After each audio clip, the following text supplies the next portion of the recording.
Our facilities project started shortly after we passed our bond issue. So we passed an issue in November. In February, we actually did what we call educational visioning. So we worked with a planner from the state who worked with our teachers, with our administration, with our community members, our parents, higher education, to talk about where education is and where it's going. And to really hone in on what are we looking for out of the new building. So out of that visioning came the idea that we needed students that were going to be ready for 21st century skills. I tell people we have space in this building for groups as small as one or as large as the entire student body. And that was important to us because we don't know what's going to be coming down the road, and we're building for 50 or 75 or 100 years. So from there, we then, those visionings, and work with the architect to kind of help flesh out those details of what that could look like. So the primary building we replaced was our middle school. It was almost 100 years old. It had the issues that any 100-year-old building has. It was hot in the summer, it was cold in the winter. It used to always be hot in there. The hallways were very small, and it wasn't like a very big school for 5th and 4th graders to be in there at the same time.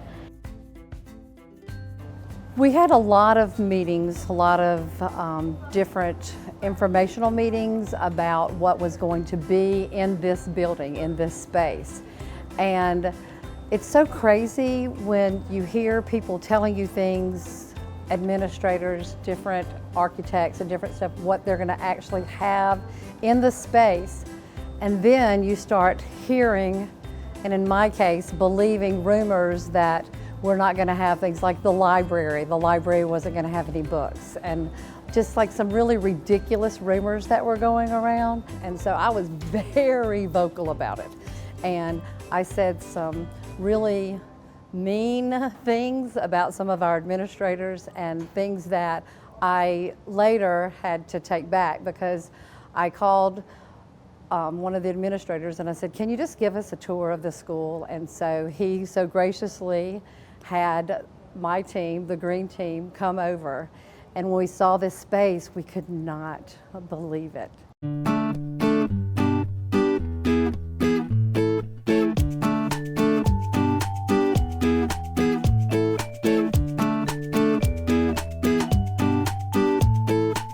Now the 4 of us share all 110 kids for math and language arts and science and social studies. And we work in our classrooms, we work out in the studios. Sometimes all of us are out in the studios, have classes. Like for instance, this morning I had my class out on the stage just doing a reader's theater on the French and Indian War. We had other people out here working on their science posters. So it just gives us extra room when we're working on projects or different things to do, to use the different spaces. At first, sometimes it's a little loud, but they really learn to be respectful of other people and other groups that are working in the studio, so it's pretty cool to see. I mean, look at this space. The place that I thought that I would never be, this is where I am every day, and it's my favorite spot. It is huge. Everyone in all of the classrooms have access to the different things. In testing, some kids do really well sitting at a table taking a test. Some kids like to go in the small group room and take a test, and they're by themselves. Others like to sit on the soft furniture over there. Sometimes they like to sit on the floor. Sometimes they start out on the floor and decide, I don't really like that. And because we can do that. Even little things like having these whiteboards from the floor to the ceiling, and the kids having access to write on them. Like in the small group rooms, they can, figure things out, work together, plan things out when, like if they're doing a project and stuff. They want to do better. They want to improve. It's beautiful. It's a beautiful thing. The things that they have access to, it's going to change everything. In the past, when they went to college, all of the other students in college, most of them already had access to this stuff.